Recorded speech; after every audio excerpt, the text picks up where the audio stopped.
வேண்டான்னு சொல்றதுக்கும் சான்ஸ் இருக்கு. பட் ம். என்ன பொறுத்த வரைக்கும் அவர்கிட்ட நீங்க கன்வின்ஸ் பண்ற கேள்வி கேட்பாரு.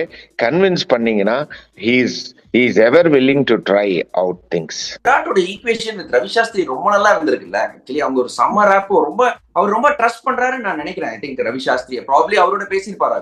ரொம்ப they compliment each other. Virat Kohli and Ravi Shastri compliment each other. ஆனா சம்டைம்ஸ் நம்ம வெளியில சொல்றதுக்கும் உள்ள உட்காந்து நின்னு வேலை செய்யறதுக்கும் ரெண்டு வித்தியாசமான விஷயம். பட் இப்போ இருக்கிற சப்போர்ட் ஸ்டாஃப்ல எனக்கு தெரியல அந்த அளவுக்கு அவங்களுக்கு ஒரு எபிலிட்டி இருக்கா, இந்த மாதிரி ஒரு பேசி விராட் கோலி வந்து ஒரு ஊக்கத்துவம் கொடுக்கிற அளவுக்கு எபிலிட்டி இருக்கா, இல்ல நீங்க இல்லன்னு நினைக்கிறீங்களா?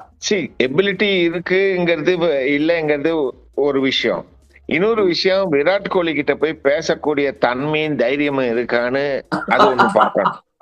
ஓகே, என்னை பொறுத்த வரைக்கும் நம்ம விராட் கோலி எவ்வளவு பெரிய சூப்பர் ஸ்டார் சொல்றோமோ அதே அளவுக்கு ஒரு சூப்பர் ஸ்டார் அஸ்வின். ஏன்னா ஐ திங்க் விராட் கோலியோட ஜாஸ்தி நம்பர் ஆஃப் மேட்சஸ் சீரீஸ் வந்து இந்தியாவுக்கு வின் பண்ணி கொடுத்தவர் அஸ்வின். பும்ரா வந்து வெரி குவிக் லேர்னர். அவரோட போலிங் சரி, நான் இது பண்ணா இது நடக்கும், என் ரிஸ்ட் பொசிஷன் மாறணும்னா நான் இந்த அட்ஜஸ்ட்மெண்ட் பண்ணணும்னு அவர் வந்து நிறைய ட்ரெயின் பண்ணி கஷ்டப்பட்டு கத்துக்கிட்டு